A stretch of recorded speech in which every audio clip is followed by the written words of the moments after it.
মন্দিরের সম্পত্তি রক্ষা করতে প্রতিবাদে রাস্তায় নামলেন মুসলিম সম্প্রদায়ের মানুষেরা। সম্পত্তিকে পুকুর বুঝিয়ে ইললিগাল কাজ করছে, টাকা খেয়ে এই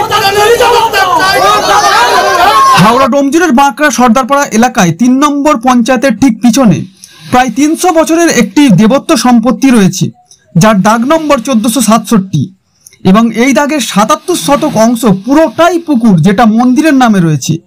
এই পুকুরটি বুঝিয়ে বহুতল নির্মাণের অভিযোগ করলেন গ্রামবাসীদের অভিযোগ, প্রায় ২০ দিন আগে হাইকোর্টের শুনানির পরেও বেআইনিভাবে এই পুকুরটি বুঝিয়ে বহুতল নির্মাণ করা হচ্ছে। গ্রামবাসীরা পুরো বিষয়টি ডিএম অফিস এবং বিএলআরও থেকে শুরু করে প্রশাসনিক বিভিন্ন দপ্তরে জানানোর পরেও কোনো সুরাহ মেলেনি। তাই দেবত্ব সম্পত্তি রক্ষা করতে গ্রামের মুসলিম সম্প্রদায়ের পুরুষ ও মহিলা একত্রিত হয়ে বাঁকড়া ৩ নম্বর পঞ্চায়েতের প্রধানের কাছে যান। আসুন শুনে নেওয়া যাক এই বিষয়ে গ্রামবাসীরা কি বলছেন। অ্যাকচুয়ালি আমাদের অঞ্চল অফিসের পিছনে একটা দীর্ঘ ৩০০ বছরের ঠাকুরের সম্পত্তি আছে, পুকুর, ঠিক আছে, যার দাগ ১৪৬৭ নম্বর দাগ, পুকুর দাগ ৭৭ শতক সম্পত্তি, টোটালটাই পুকুর আছে।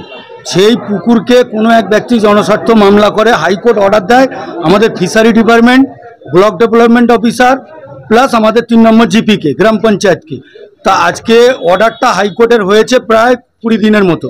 তা প্রধানকে বা আমাদের ডিএমকে, বিএলআরওকে, বাঁকড়া আউটপোস্টকে এরকম নানানভাবে গ্রামবাসী অভিযোগ করেছে, কিন্তু কোনো রকম ফিশারি ডিপার্টমেন্ট, ডেভেলপমেন্ট ডিপার্টমেন্ট বা প্রশাসন বা বাঁকড়া ৩-এর পঞ্চায়েত কোনো হস্তক্ষেপ করছে না। তার উপরে পঞ্চায়েত সদস্য পুকুরটাকে ভরাট করে ইনলিগাল বিল্ডিং করছে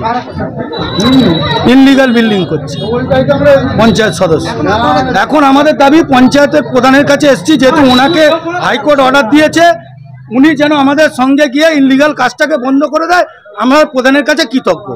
আমি এই এলাকার গ্রামবাসী, এলাকাবাসী, ওই পুকুরের পার্শ্ববর্তী লোক আমি।